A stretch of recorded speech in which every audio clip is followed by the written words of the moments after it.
Bien, señores, para que ustedes vean que va puliado por todos los lados, así están los Estados Unidos, así estamos nosotros. No es asunto de querer establecerle restricciones de precios, sino entender que hay una oferta muy ajustada a la demanda y que no ha habido mayor incremento de producción de energéticos de parte del crudo, de la OPEP, por ejemplo, y por eso el petróleo ayer subió 6,7%. Había bajado a 94 pesos el barril, dólares el barril. Ayer subió y cerró en $100 con 60 centavos el barril, después que la OPEP rebajara la baja las previsiones de crecimiento de la demanda. Entonces, los contratos a futuro subieron $6 con 31 centavos en la Bolsa Mercantil de Nueva York. Entonces, la OPEP dijo que el crecimiento de 4,29%, que era las perspectivas que tenía, baja a 3,79%. Obviamente, entonces, entienden ellos que si se le ponen sanciones al crudo ruso, en los mercados no van a poder dar abasto a esos 3, 5, 7 millones, 5, 7 millones, entre 5 millones aproximadamente de barriles que inyecta por día Rusia. Pero las sanciones que se han venido imponiendo, Rusia le va a seguir vendiendo a China y a la India por allá, porque la India depende mucho de los armamentos que Rusia le suple desde tiempos inmemoriales. Y China también, pero hay un problema de logística para el transporte. Y aunque es un commodity, entonces otro se lo habrá de suplir o se lo habrá de suplir por ahí, pero en los mercados habrán de corregir esas distorsiones. Y al final del día, lo importante es que si hay mayor suministro, la oferta hace que el precio baje. Pero como les decía, ese ranking de factores de la Asociación de Industria establece cuáles son los principales componentes que le han dificultado al sector industrial y al sector agroindustrial y a los productores agrícolas, que dicen que garantizan, que necesitan apoyo para que el país produzca lo suficiente. 300 familias integran esa federación que estamos hablando, que producen café, guineo y cacao, aquí por la zona del Yuna, que se produce el agua dulce. De ahí, eso es la zona de donde querían poner una cementera y eso, por ahí por los Haitíes y esa zona de influencia. Entonces, por otro lado, los productores agropecuarios dicen, y lo dijo el ministro de Agricultura en la FAO, garantizan abasto de suministro. Pero, por ejemplo, mire lo que dice este economista especializado en asuntos agrícolas, el señor Juan del Rosario. Dice, consideran que no hay posibilidad de que se produzca una escasez en los alimentos, al igual que una reducción de precios en el corto plazo, que es lo que el gobierno, con buena intención, quizás ha querido al permitir eso, al proponer esos 67 productos, pero eso no va a dar una reducción. Lo que se va a recaudar agregado de esos 67 productos, que incluyen productos terminados, que es lo que se objeta, e insumos productivos, que es lo que todo hemos apoyado y acabamos de ver que representa el 35% de la incidencia en los costos de producción en la encuesta del ranking de la Asociación de Industria.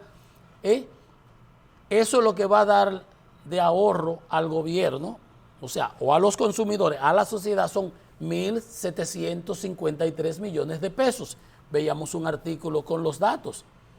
Y eso es lo que va a rebajar es de ese 9.05, no, del 8.98 que había, antes de que nos publicaran la información ahora, iba a bajar en 0.45% la inflación, el índice de precios.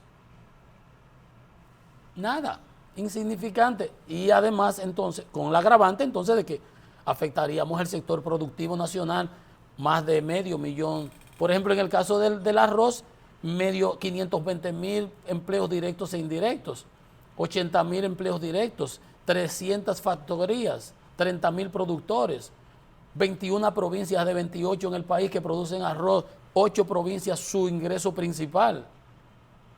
Entonces, no estamos viendo las cosas como Dios manda.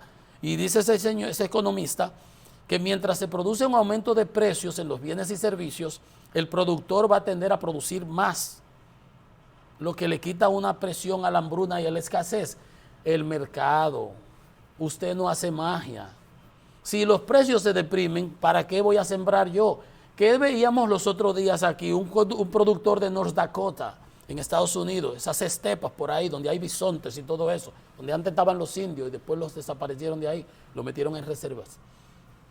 Decía él que con el problema de Ucrania y Rusia, que producen el 30% del trigo, la cebada, el maíz y eso, dice él que está pensando en servarnos unas cuantas hectáreas más de sus fincas enormes, gigantescas de Estados Unidos.